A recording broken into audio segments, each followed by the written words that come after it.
Assalamualaikum warahmatullahi wabarakatuh. Waalaikumsalam warahmatullahi wabarakatuh. Selamat siang dan salam sejahtera untuk kita semua. Yang kami hormati Bapak Ibu Guru SD Negeri Doarjo.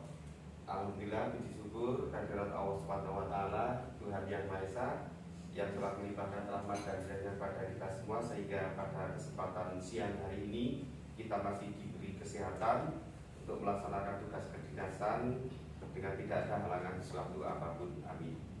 Bapak Ibu yang kami hormati, yang pertama kami ucapkan terima kasih untuk waktunya di sela-sela kesibukan Bapak Ibu pada siang hari ini menyempatkan untuk mengikuti kegiatan kami, yaitu untuk kegiatan diseminasi budaya positif. Tugas dari kami yaitu CGP Angkatan 11 Modul 1.4.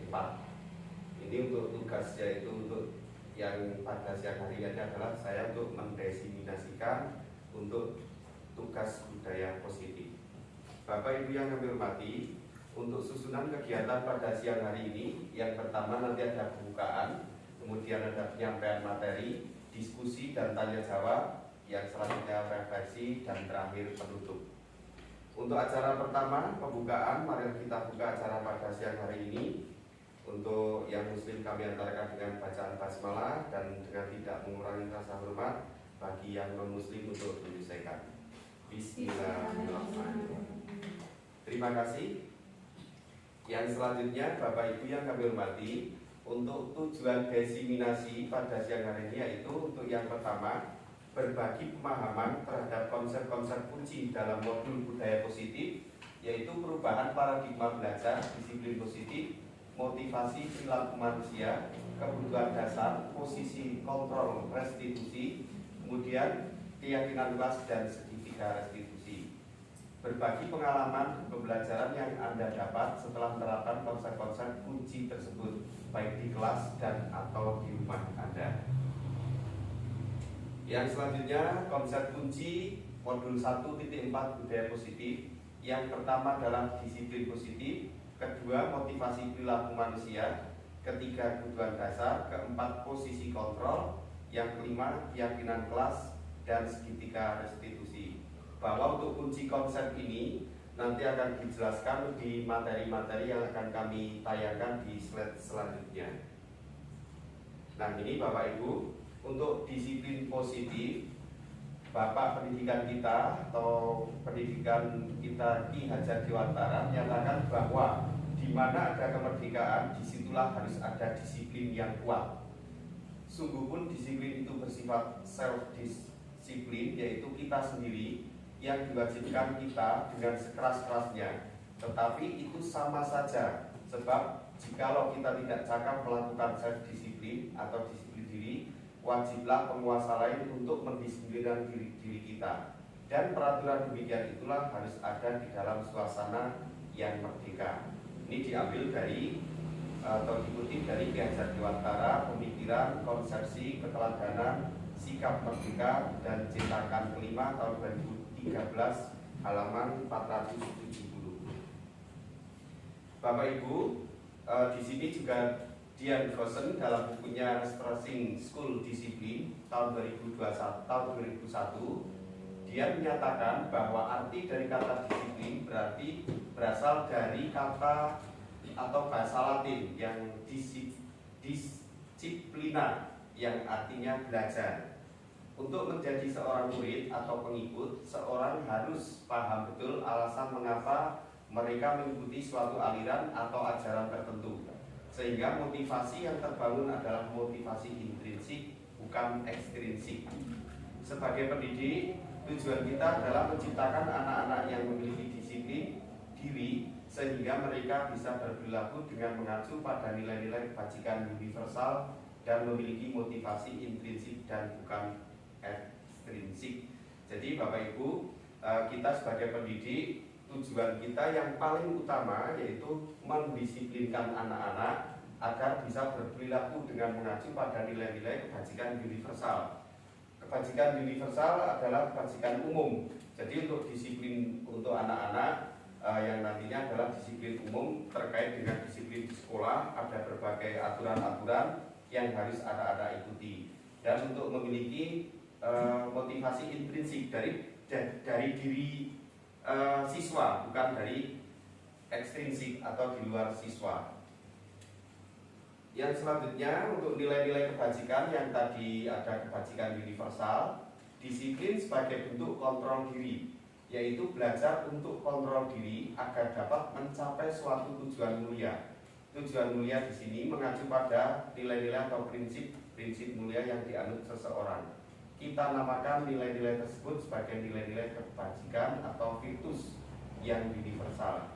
Jadi begini Bapak Ibu, untuk disiplin belajar untuk kontrol diri. Jadi disiplin di sekolah ini kita sebagai pendidik harus bisa mendidik anak-anak menjadi disiplin dengan cara untuk mengontrol diri sendiri anak-anak itu. Jadi ini suatu tujuan yang mulia dari anak-anak dan pendidik.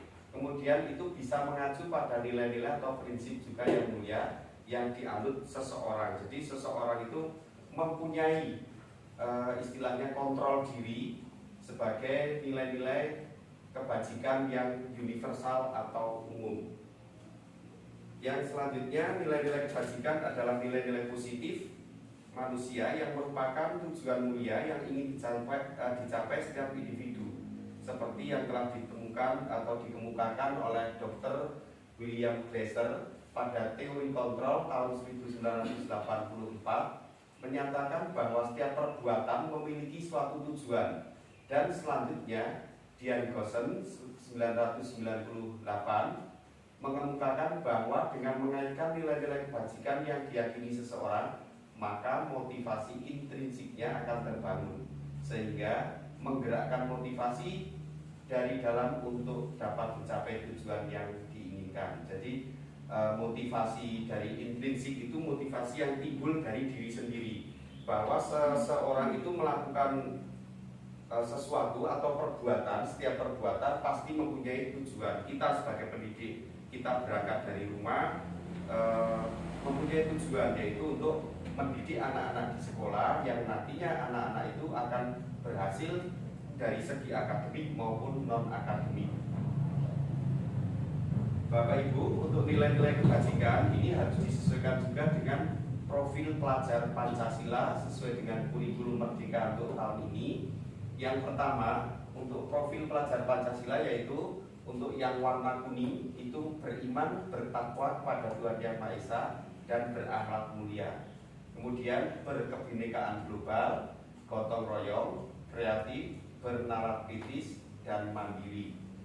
Jadi untuk disiplin positif ini atau kebajikan nilai kebajikan universal ini atau umum harus kita sesuaikan dengan profil pelajar Pancasila, diantaranya yaitu ada 6 di sini Bapak Ibu, bahwa yang pertama tadi beriman, bertakwa kepada Tuhan Yang Maha Esa dan berakhlak mulia. Ini juga sesuai dengan visi SD kita, bahwa SD kita juga sudah mencantumkan yaitu untuk beriman, bertakwa kepada Tuhan Yang Maha Esa dan berakhlak mulia. Jadi disiplin anak-anak atau siswa kita sudah sesuai dengan profil pelajar Pancasila, itu diantaranya. Yang selanjutnya untuk nilai kebajikan ada 7 Bapak Ibu.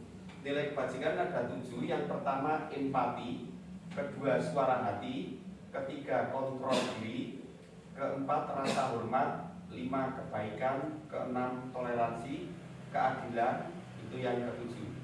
Bapak Ibu, empati dan simpati itu hampir sama, padahal itu adalah kata yang berbeda artinya. Kalau empati itu istilahnya itu lebih ke dalam pemahaman, kemampuan pemahaman manusia terhadap seseorang, itu empati. Artinya saya empati dengan dia karena dia baik, istilahnya begitu. Kalau simpati itu bentuk istilahnya kemampuan seseorang untuk memahami rasa kasih sayang, itu simpati. Jadi simpati dengan empati itu istilahnya hampir sama, tetapi ada beda maknanya. Jadi empati itu lebih kepada kemampuan manusia untuk memahami rasa kepada manusia yang lain. Kemudian ada suara hati, kontrol diri, dan sampai ke keadilan. Itu 7 untuk nilai kebajikan.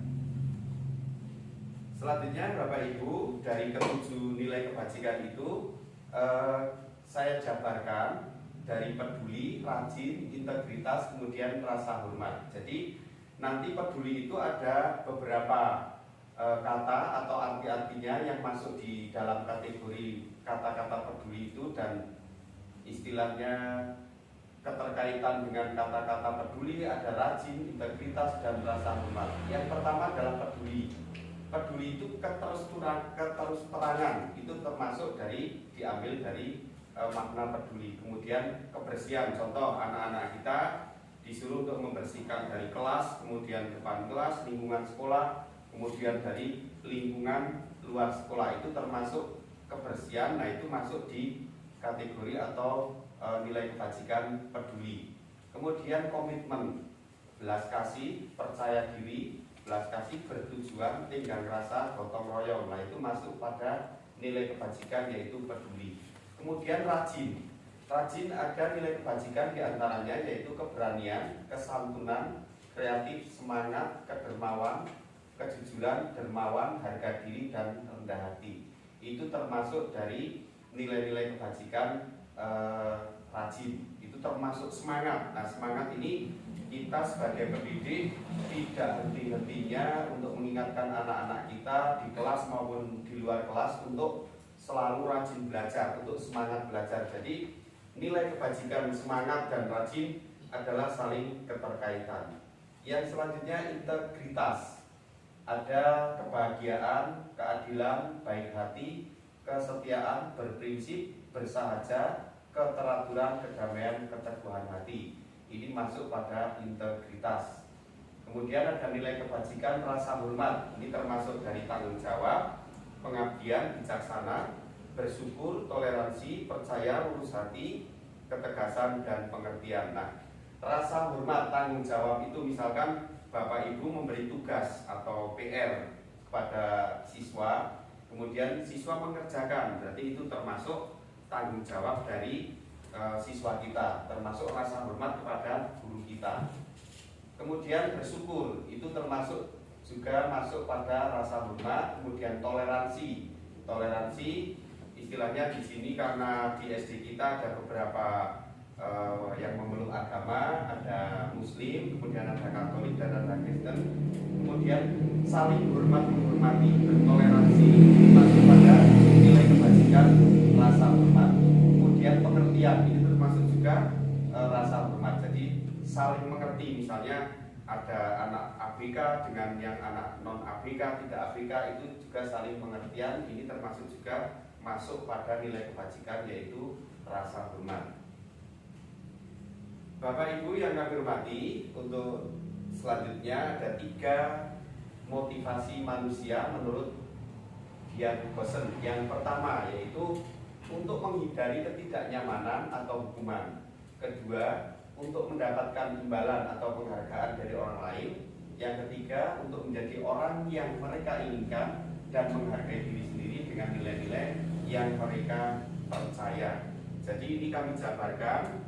Untuk yang pertama, menghindari ketidaknyamanan atau hukuman.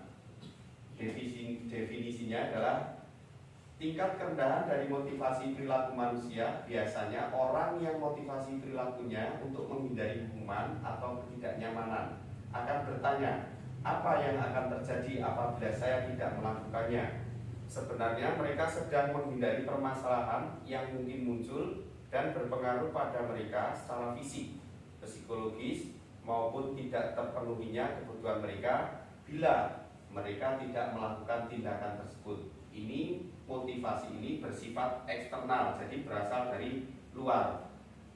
Bapak Ibu, perlu kami sampaikan sedikit untuk menghindari ketidaknyamanan hukuman. Jadi Bapak Ibu monggo, karena kita sebagai pendidik, hindari yang namanya hukuman. Jadi jangan sampai kita ada siswa kita atau anak didik kita yang bersalah, nanti akan mereka kita hukum secara fisik, nanti karena akan istilahnya itu membekas sampai terkena sampai ke psikologisnya. Jadi hindari untuk hukuman-hukuman ini karena ini akan membuat ketidaknyamanan ini. Yang selanjutnya untuk mendapatkan imbalan atau penghargaan. Satu tingkat di atas motivasi yang pertama, di sini orang berperilaku untuk mendapatkan imbalan atau penghargaan dari orang lain. Orang dengan motivasi ini akan bertanya, apa yang akan saya dapatkan apabila saya melakukannya? Mereka melakukan sebuah tindakan untuk mendapatkan pujian dari orang lain yang menurut mereka penting, dan mereka letakkan dalam dunia berkualitas mereka.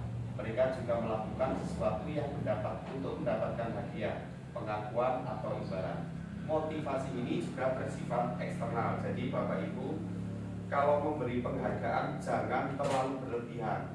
Dengan tepuk tangan saja kita sudah sebagai pendidik, dengan anak-anak kita yang disuruh maju atau mendapatkan nilai yang bagus, kita beri penghargaan tepuk tangan atau aplaus saja itu sudah suatu penghargaan. Jadi untuk memberi penghargaan tidak harus uang atau tidak harus barang, itu malah nanti berlebihan dan nantinya yang mereka beri atau kita mendapatkan hadiah itu hanya karena mereka butuh pengakuan saja.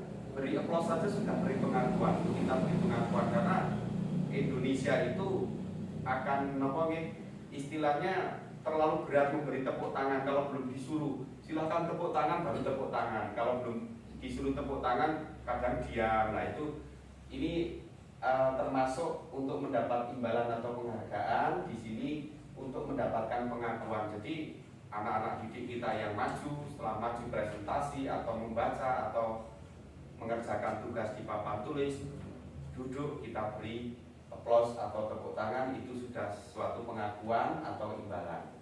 Yang selanjutnya Bapak Ibu, untuk menjadi orang yang mereka inginkan dan menghargai diri sendiri dengan nilai-nilai yang mereka percaya. Bahwa di sini orang dengan motivasi ini akan bertanya juga, akan menjadi orang yang seperti apa bila saya melakukannya. Mereka melakukan sesuatu karena nilai-nilai yang mereka yakini dan hargai, dan mereka melakukannya karena mereka ingin menjadi orang yang melakukan nilai-nilai yang mereka yakini tersebut. Ini adalah motivasi yang akan membuat seseorang memiliki disiplin positif, karena motivasi perilakunya bersifat internal bukan eksternal. Nah ini beda sendiri Bapak Ibu. Kalau ini berasal dari diri atau internal.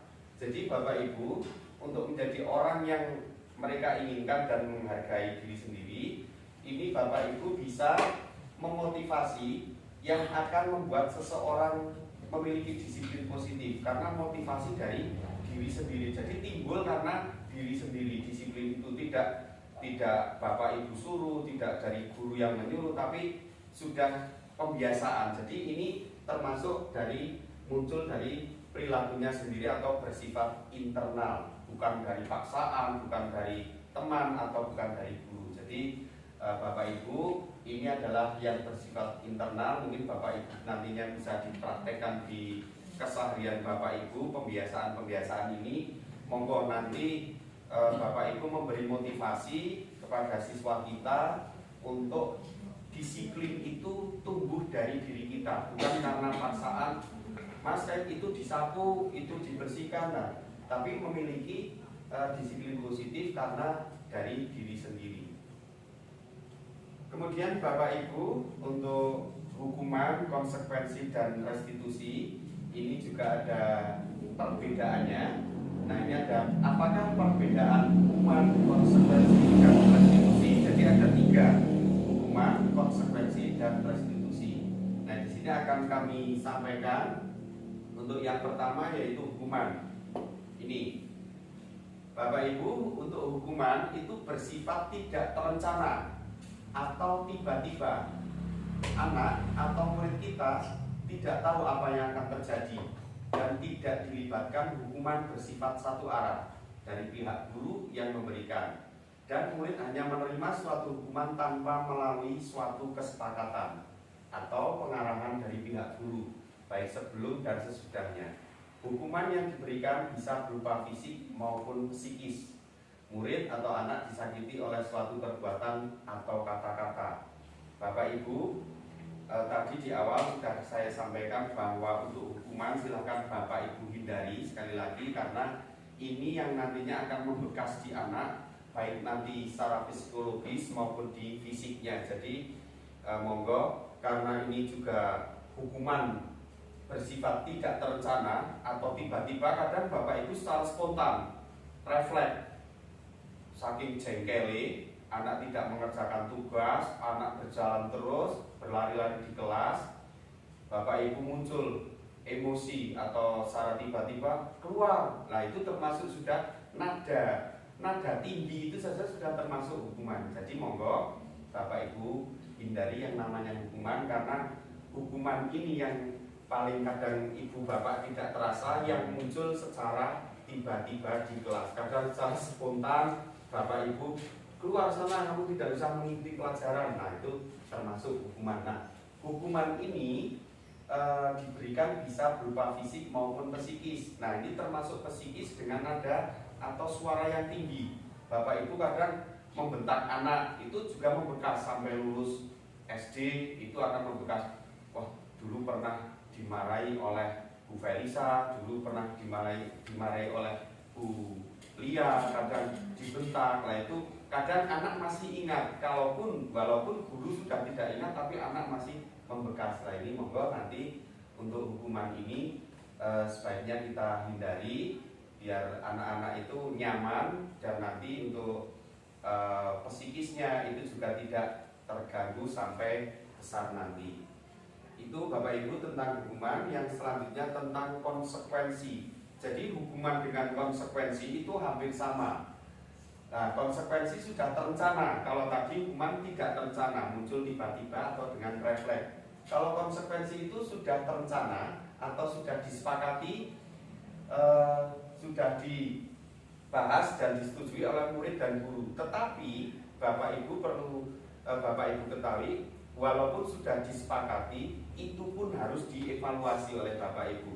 Misalkan anak-anak membuat dengan Bapak Ibu guru membuat konsekuensi, apabila telat masuk 5 menit, konsekuensinya tidak boleh masuk, harus lari-lari di halaman. Nah, ini Bapak Ibu guru harus dievaluasi. Contohnya sebagai ini, sepertinya guru kok tidak setuju kalau anak-anak membuat konsekuensi seperti ini. Nah, ini perlu dievaluasi, tidak harus disepakati. Anak-anak sepakat, oke, guru sepakat. Tidak harus. Tapi walaupun sudah anak-anak membuat, itu harus dievaluasi dulu sebelum Bapak dan Ibu guru untuk mensepakati. Jadi disepakati, sudah dibahas, disetujui oleh murid dan guru. Umumnya bentuk-bentuk konsekuensi dibuat oleh pihak guru atau sekolah. Jadi anak-anak itu hanya mengikuti. Nah, itu kadang yang salah seperti itu. Kadang saya juga kadang masuk di kelas-kelas membaca kesepakatan kelas 6A, kelas 6B, itu kan sudah ditempel ya, Butinanya sudah ditempel dulu, Butina sudah ditempel di depan samping papan tulis. Kadang saya membaca kesepakatan kelas. Nanti monggo yang perlu dievaluasi itu, walaupun sekarang sudah jalan di awal pelajaran, monggo nanti bisa dievaluasi lagi yang ternyaman untuk anak-anak itu kesepakatan yang bagaimana. Nah, nanti ada contoh-contohnya di slide berikutnya. Kemudian untuk murid itu juga sudah mengetahui sebelumnya konsekuensi yang akan diterima bila ada pelanggaran. Pada konsekuensi murid tetap dibuat tidak nyaman untuk jangka waktu pendek. Konsekuensi murid biasanya diberikan berdasarkan suatu data yang umumnya dapat diukur. Misalnya setelah 3 hari tugasnya tidak diselesaikan pada batas waktu yang diberikan, atau murid melakukan kegiatan di luar kegiatan pembelajaran, misalnya mengobrol pada waktu guru menjelaskan pelajaran, kemudian murid tersebut akan kehilangan waktu bermain dan harus menyelesaikan tugas karena ketertinggalannya. Peraturan dan konsekuensi yang mengikuti ini sudah diketahui sebelumnya oleh murid.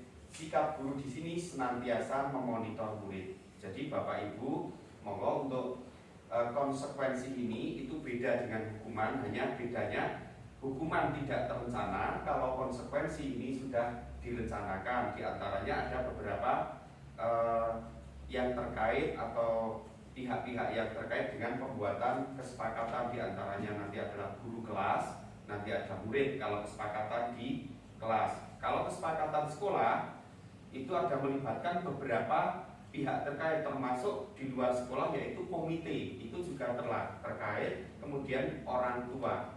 Jadi misalkan dengan orang tua ada paguyuban wali murid, misalkan begini, Bapak Ibu wali kelas menyampaikan, Bapak Ibu mohon maaf apabila kami menyampaikan konsekuensi seperti ini, Bapak Ibu wali siswa bagaimana, setuju atau tidak? Kalau disepakati, oke, dijalankan. Kalau tidak, perlu dievaluasi. Jangan sampai Bapak Ibu membuat konsekuensi kepada murid yang nantinya murid itu akan lapor ke orang tua bahwa kesepakatan atau konsekuensi ini tidak disepakati oleh orang tua. Jadi memang kita harus berhati-hati membuat konsekuensi walaupun itu sudah disepakati di kelas, tapi wali murid tidak tahu. Nah, nantinya akan timbul atau ada dampak protes dari orang tua wali atau beberapa anak tidak masuk sekolah karena takut dengan konsekuensi. Nah ini jadi untuk Bapak Ibu ketahui bahwa untuk konsekuensi ini sudah direncanakan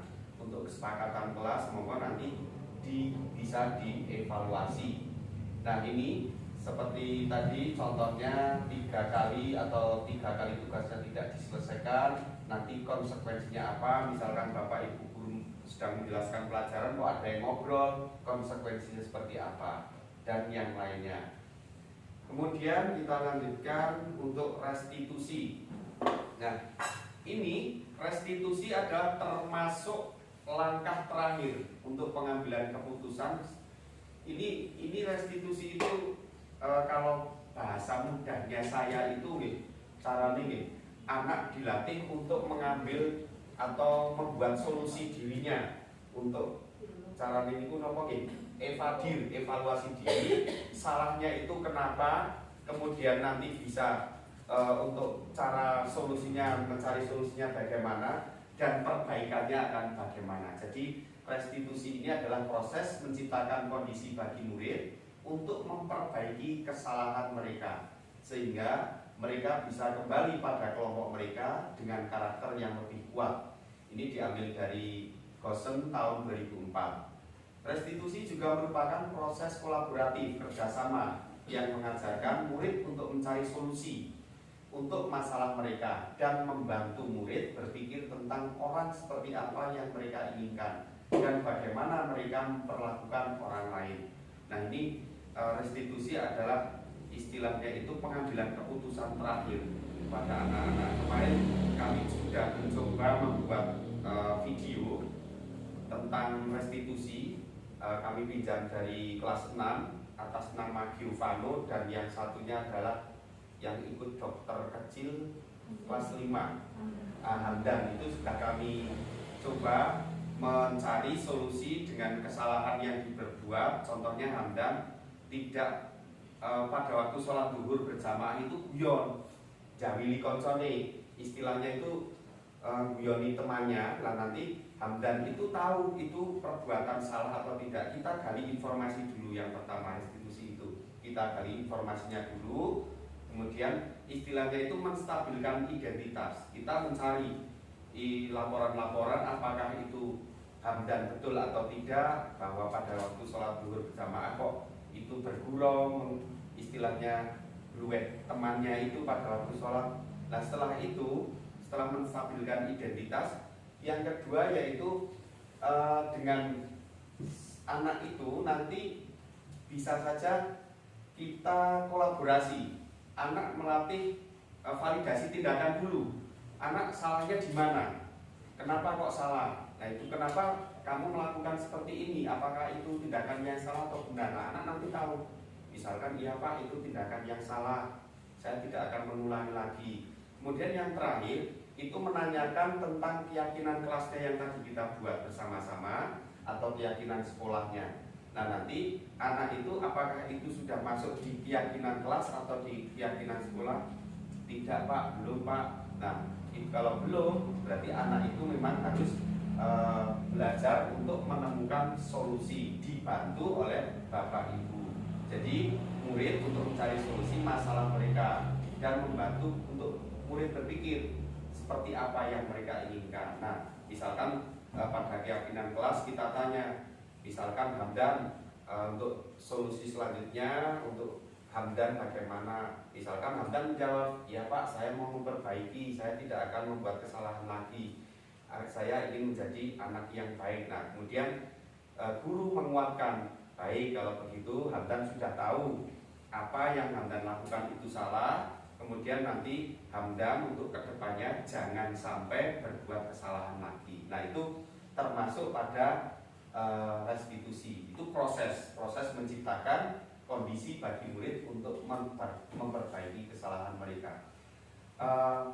Biasanya itu sepertinya gampang, tapi dalam prakteknya itu kadang sulit mengatasi anak-anak Bapak Ibu. Misalnya di kelas itu memang tidak sesuai dengan apa yang teori. Kadang-kadang untuk di lapangannya memang kadang ada kesulitan, tapi kita membutuhkan kesabaran, kita membutuhkan ketelatenan. Seperti tadi misalkan ada sholat jamaah, harus dikondisikan dulu bagaimana cara anak-anak sholat berjamaah biar tidak bergurau, biar tenang, biar khusyuk untuk mengikuti kegiatan sholat berjamaah. Bapak Ibu juga di kelas diberi motivasi dulu biar suasana menyenangkan, nyaman. Kalau sudah senang baru kita beri pelajaran. Tapi kalau anak-anak belum nyaman, belum termotivasi, belum semangat kita beri pelajaran, anak-anak pasti akan ribut, akan istilahnya ngobrol, belum siap. Nah harus kita beri motivasi untuk kesiapan sebelum pembelajaran. Itu Bapak Ibu dari ketiga tadi, yaitu untuk hukuman, konsekuensi, dan restitusi. Yang selanjutnya Bapak Ibu, ini contoh ada konsekuensi, yaitu mencatat 100 kali di dalam buku kalimat, saya tidak akan terlambat lagi karena terlambat ke sekolah. Misalkan dari siswa Bapak Ibu di kelas masing-masing ada yang sering atau suka datang terlambat masuk kelas. Ini diberi ini tidak apa-apa, karena ini konsekuensi bukan hukuman. Nah monggo nanti Bapak Ibu bisa diberikan seperti ini, tapi ini juga harus disepakati dulu di kelas Bapak Ibu dulu. Anak-anak misalnya kalau ada yang terlambat masuk kelas, misalnya setelah olahraga, Ibu beri waktu 5 menit. Misalkan Bu Sevi memberi waktu 5 menit setelah olahraga masuk kelas, tapi ada yang lebih dari 5 menit kok terlambat masuk kelas. Dan Bu Sevi bisa memberi konsekuensi, mencatat 100 kali, saya tidak akan terlambat lagi di bukunya itu. Nah nanti baru disetorkan ke gurunya masing-masing. Ini konsekuensi, tapi konsekuensi dengan catatan ini harus disetujui atau disepakati oleh siswa dan guru. Jadi monggo Bapak Ibu membuat konsekuensi seperti ini boleh, karena ini termasuk konsekuensi bukan hukuman. Nah ini contoh hukuman. Lari mengelilingi lapangan basket 2 kali karena terlambat hadir di sekolah. Misalkan gerbang bawah sudah ditutup, gerbang atas sudah ditutup, guru piket masih berada di depan pintu gerbang, misalkan atas. Terus ada anak yang terlambat. Kenapa kamu terlambat? Saya bangun kesiangan Pak. Dan sekarang kamu lari keliling halaman sekolah. Nah ini termasuk hukuman, karena ini menyangkut dengan fisik dan psikisnya anak. Nah ini nantinya anak akan ingat sampai besar nanti bahwa dia di SD pernah dihukum lari keliling halaman. Saya juga pernah di SMA telat suruh push up tapi ngentol. Wah 5 kali, wah gampang Pak, 10 kali, wah ya 10 kali. Itu termasuk dulu kan belum ada seperti ini. Nah sekarang itu memang untuk hukuman-hukuman yang istilahnya mengkaitkan dengan fisik ini tidak diperbolehkan. Jadi monggo Bapak Ibu, wong kadang ibu guru atau Pak guru ngemek nopo rambut anak itu dikira jambak. Nah monggo nanti hati-hati. Wong bener ke dasi darani nare. Itu jadi sekarang itu memang harus ekstra hati-hati, apalagi berhubungan dengan fisik. Karena dulu pernah kasus-kasus di Kecamatan Kertek saja saya mengalami, ada beberapa laporan, ada yang melecet sidik, ada yang berkiroe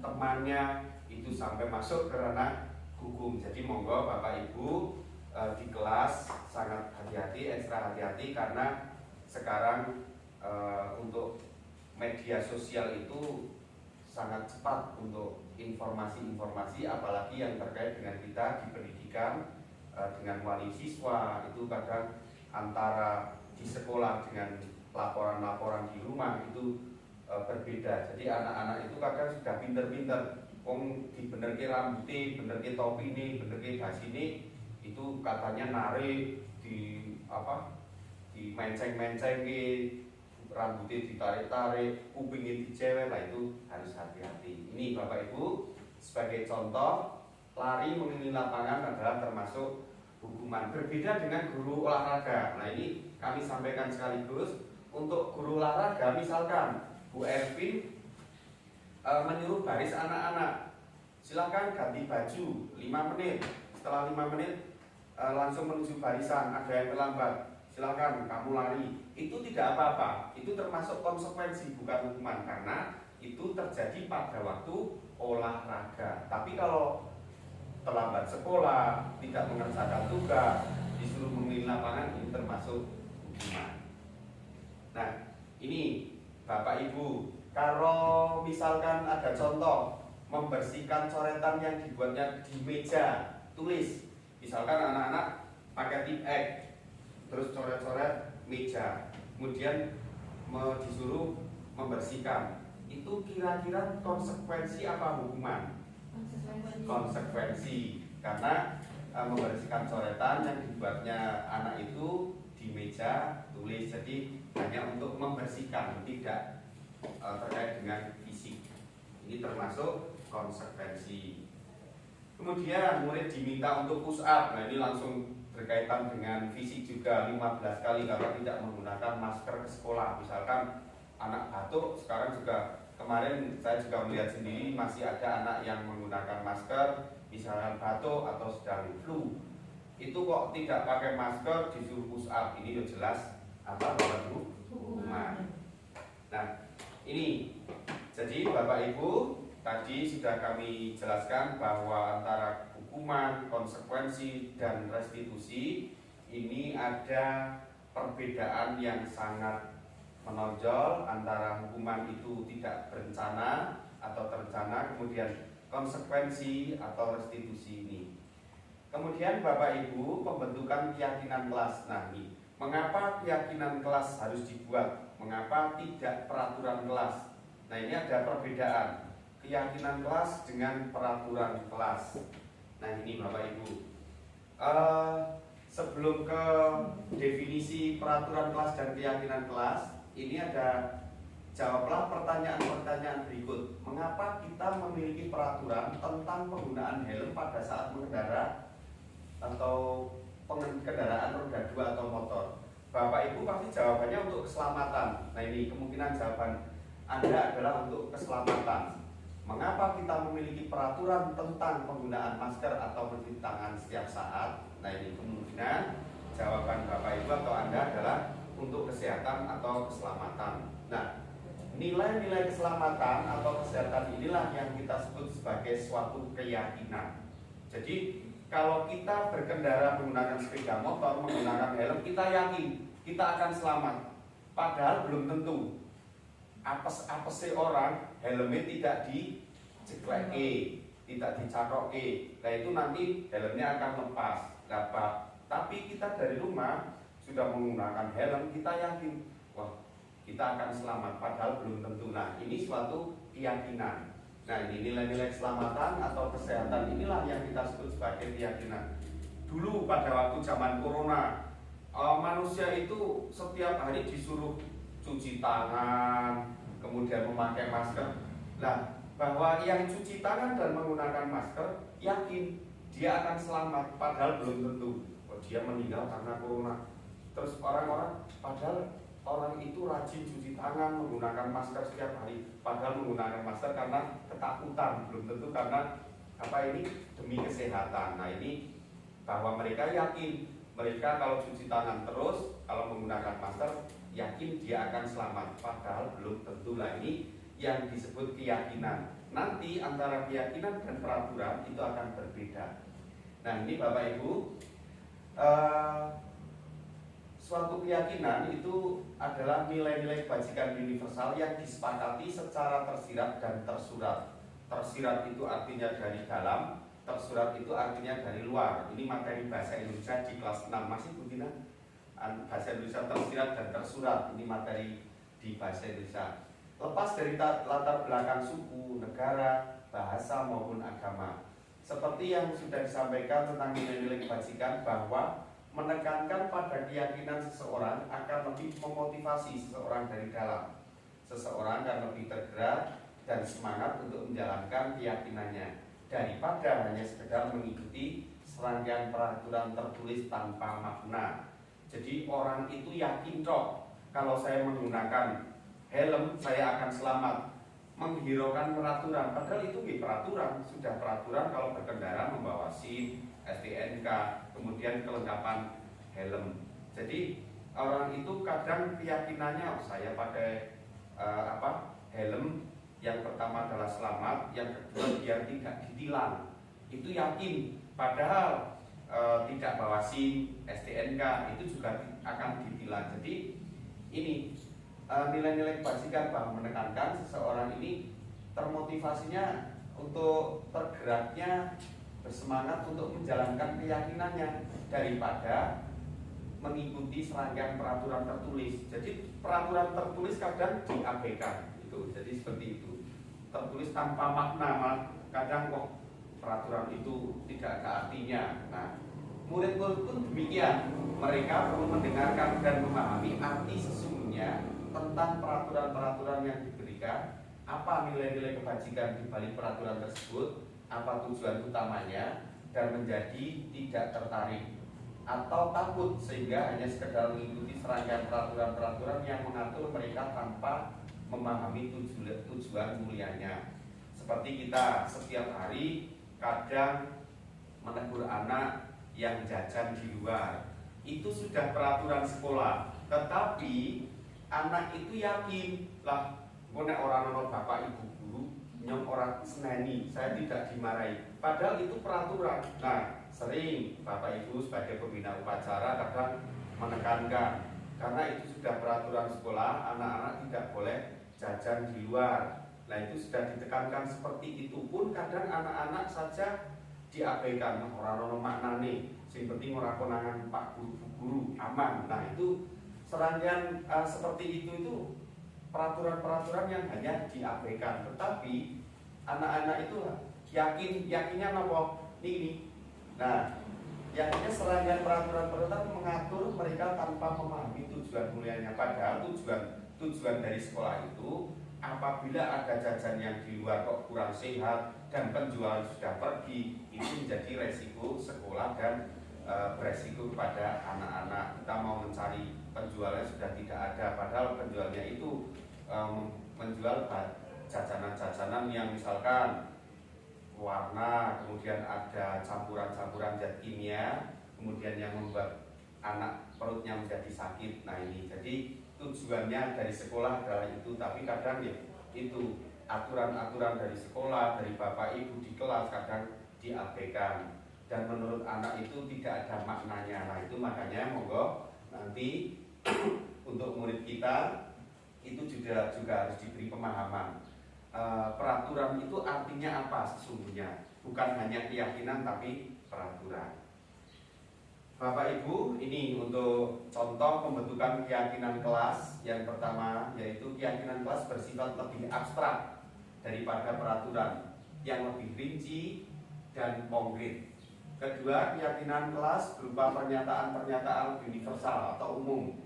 Ketiga, pernyataan keyakinan kelas senantiasa dibuat dalam bentuk positif. Jadi monggo Bapak Ibu, kalau membuat keyakinan kelas, pernyataannya yang positif-positif, jangan sampai memberatkan kepada siswa kita. Kemudian yang keempat, keyakinan kelas sebenarnya tidak terlalu banyak.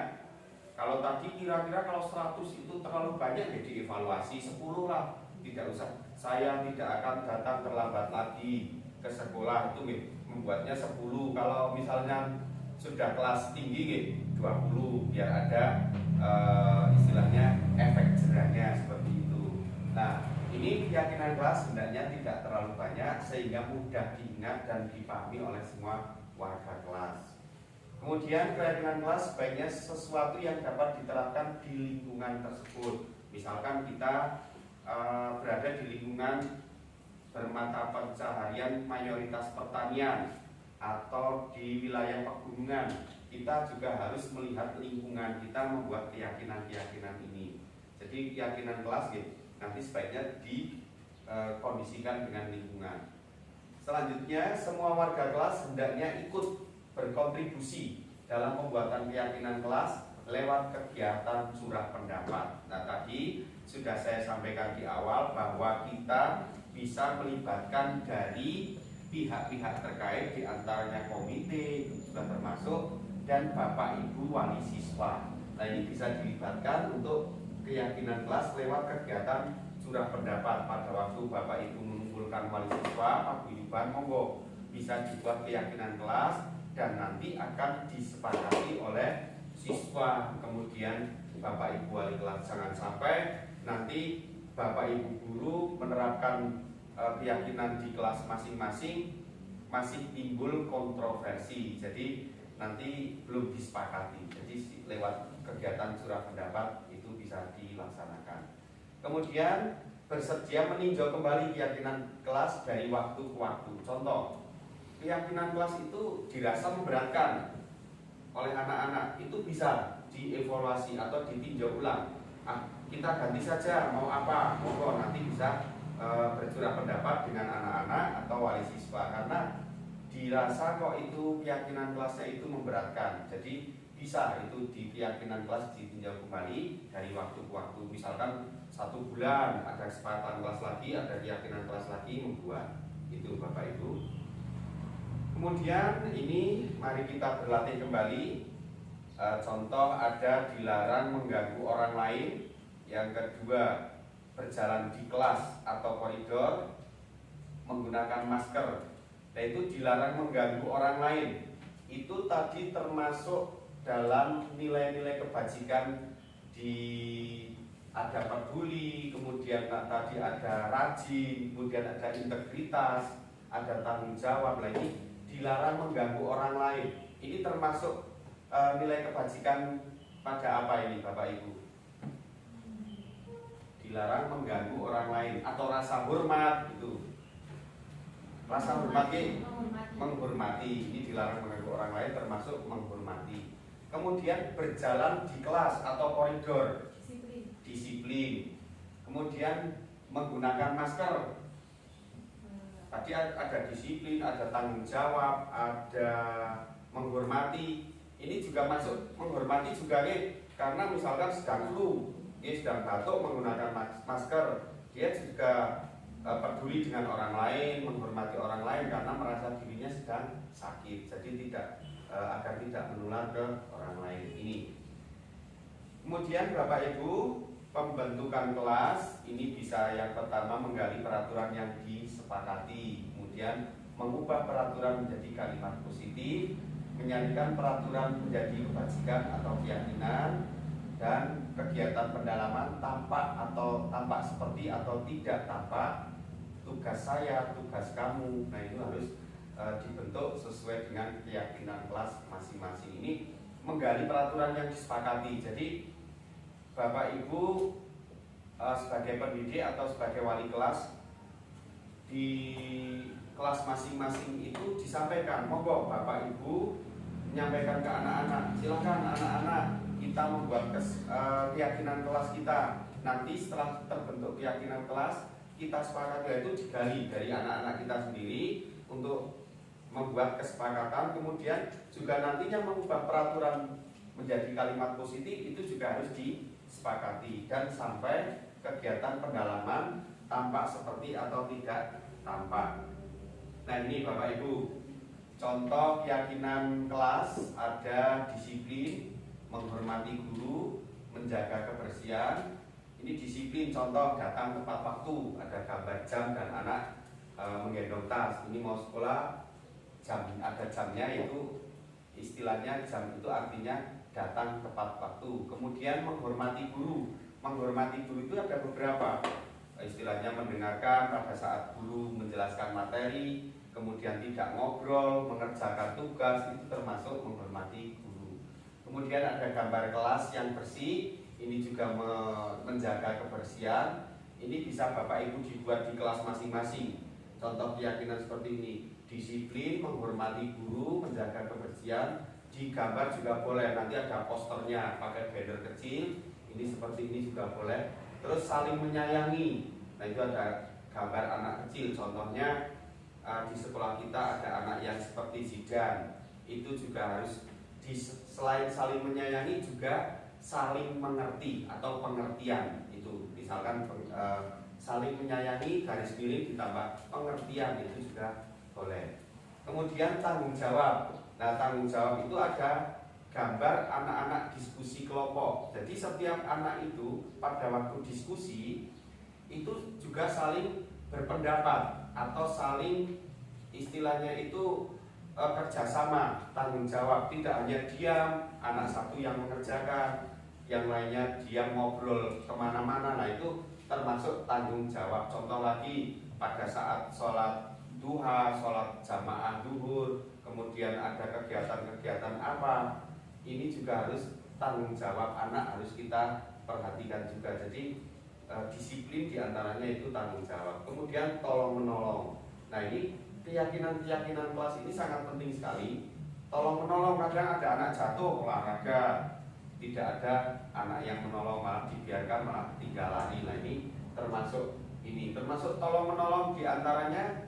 Gambar ini juga selain ini anak yang tidak membawa pensil atau alat tulis di kelas masing-masing. Misalkan kelasnya siapa, Bu Heni, ada anak kelas 1, Bu, saya pensilnya ketinggalan.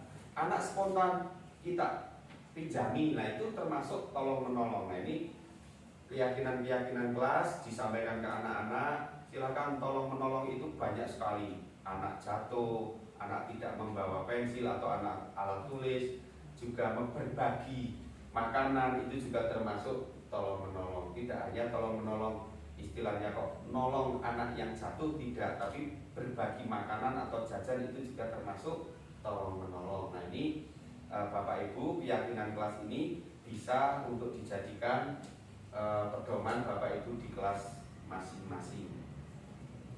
Nah, ini untuk kebutuhan dasar manusia ada 5. Yang pertama adalah kasih sayang dan rasa diterima, kemudian kebebasan, kesenangan, kemudian penguasaan. Jadi bertahan hidup, ini pertama itu bertahan hidup. Bertahan hidup ini termasuk berbagi makanan, ini masuk ke bertahan hidup. Kasih sayang dan rasa diterima, contohnya masuk kelas, datang terlambat, kemudian tidak mengerjakan tugas, kemudian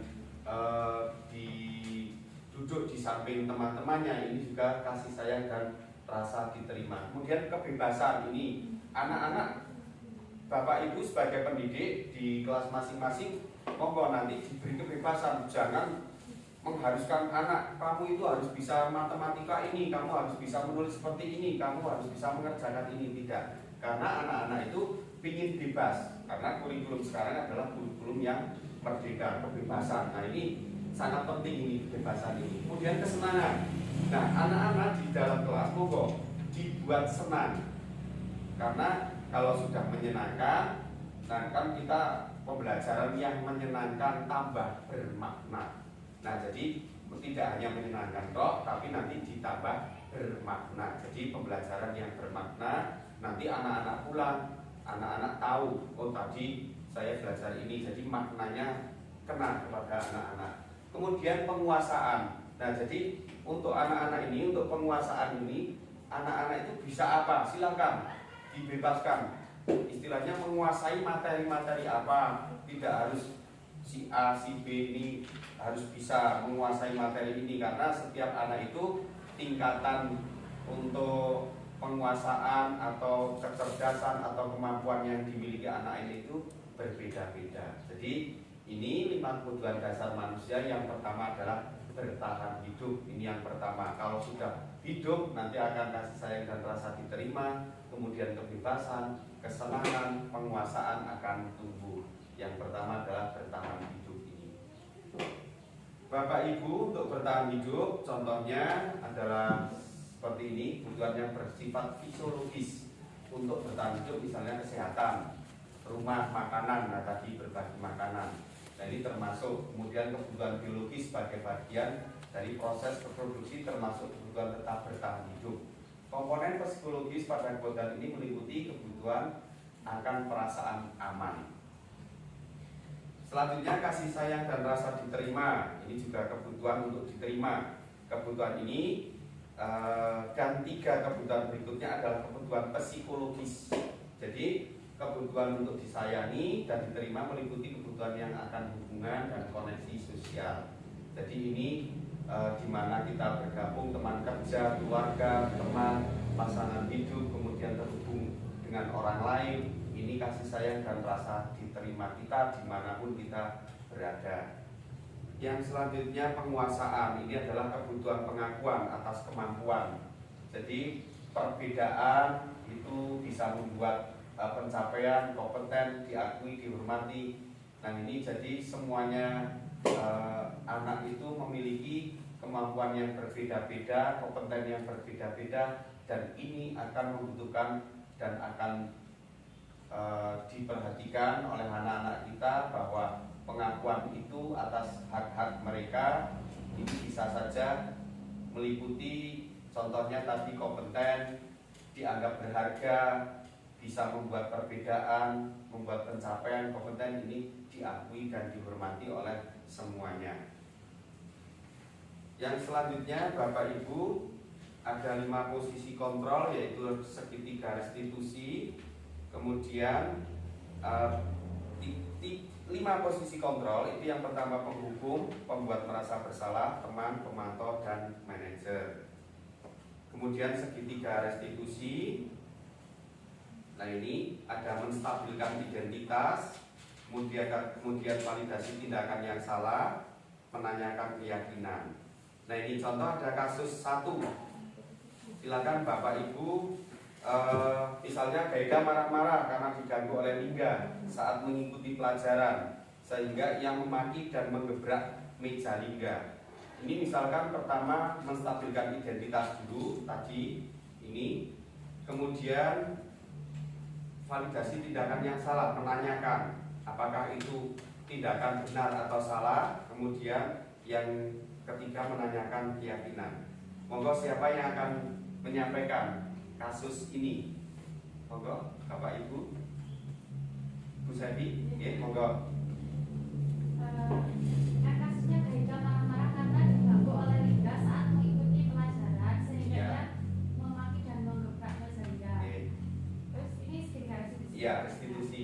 Yang pertama berarti manggil Gaida dulu ya, Pak. Betul, Memanggil Gaida, kemudian ditanya Gaida apa benar tadi marah-marah sama Lingga. Kita gali kenapa Gaida kok marah-marah sama Lingga, kita harus tahu alasannya Gaida itu kenapa. Setelah itu nanti kita tanyakan keyakinan kelas kita kepada Gaida. Kira-kira kalau marah-marah itu melanggar keyakinan kelas yang mana yang sudah disepakati.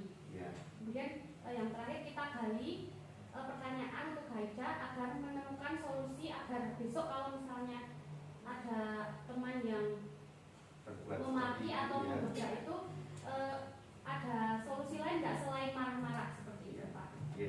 Terima kasih, tepuk tangan untuk Bu Sadi yang sudah memecahkan kasus yang pertama, Gaida marah-marah. Jadi dipanggil dulu menanyakan Gaida tadi kenapa, istilahnya menstabilkan identitas dulu. Kemudian yang kedua validasi tindakan yang salah. Jadi apakah Gaida itu benar atau salah kalau seperti itu. Kemudian yang ketiga keyakinan kelas, menanyakan keyakinan kelasnya. Jadi apakah itu sudah termasuk di keyakinan kelas atau belum. Nah itu jadi kemudian yang terakhir menanyakan solusinya bagaimana apabila ada anak yang seperti itu berbuat seperti itu, baik atau tidak. Oke, Bapak Ibu.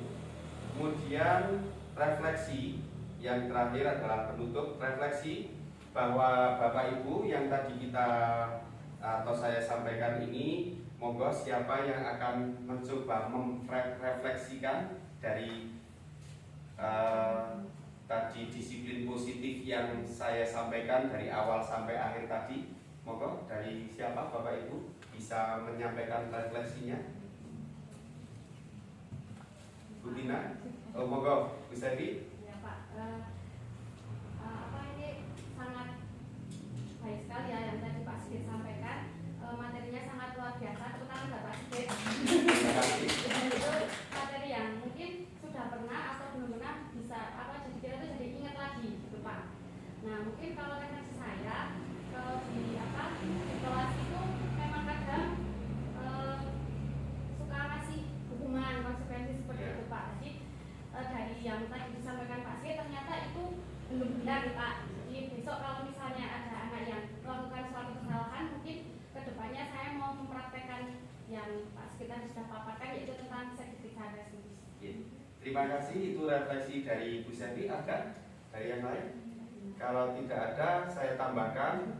Jadi yang tadi saya sampaikan ini kita tahu intinya antara hukuman, konsekuensi, kemudian yang terakhir adalah restitusi. Itu memang kadang kita tidak tahu secara spontan atau kita hanya secara tiba-tiba. Nah, kita jadi tahu, monggo nanti kita bisa istilahnya ke depannya bisa memperbaiki diri kita.